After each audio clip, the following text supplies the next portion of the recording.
Ngatai says au revoir to Chiefs.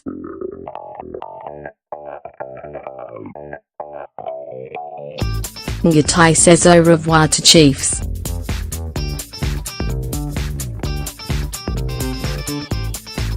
One Test All Black Charlie Ngatai has continued the exodus of fringe national players from New Zealand before the next Rugby World Cup, confirming he's set to move to France at the end of the Super Rugby season.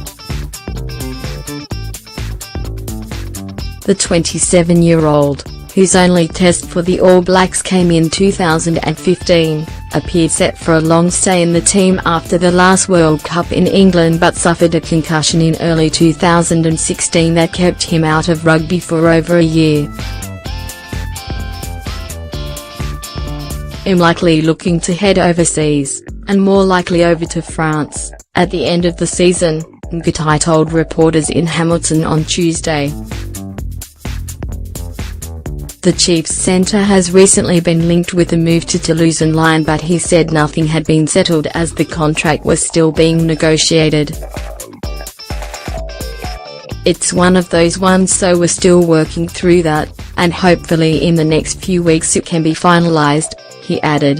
Ngatai said his decision was influenced by the impact the concussion had had on his career. He said he wanted to secure his financial future now rather than try to push his way back into All Blacks contention ahead of the 2019 Rugby World Cup in Japan.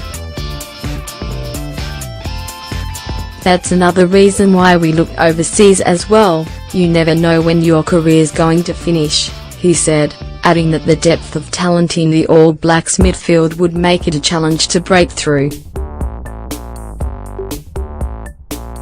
I guess a lot of it comes down to money. And then opportunity. There's a lot of young players coming through in New Zealand, and places in the All Blacks team are a lot harder. Ngatai joined 16 Test first 5 Liam Asopoga and the uncapped Hurricanes flanker Brad Shields as promising players confirmed to be heading abroad at the end of the 2018 Super Rugby season. Shields, who has already said he is headed to English club Wasps, has been on the fringe of the All Blacks for a number of seasons without being selected and qualifies automatically for England through his parents. Utility back Charles Putau also left for Europe in arguably his prime in 2015, while loose forward Stephen Liuatua joined Bristol last year. Both were in their mid-20s when they left and have been considered having important roles to play for the All Blacks in coach Steve Hansen's planning for the 2019 tournament, where the team are seeking a third successive title.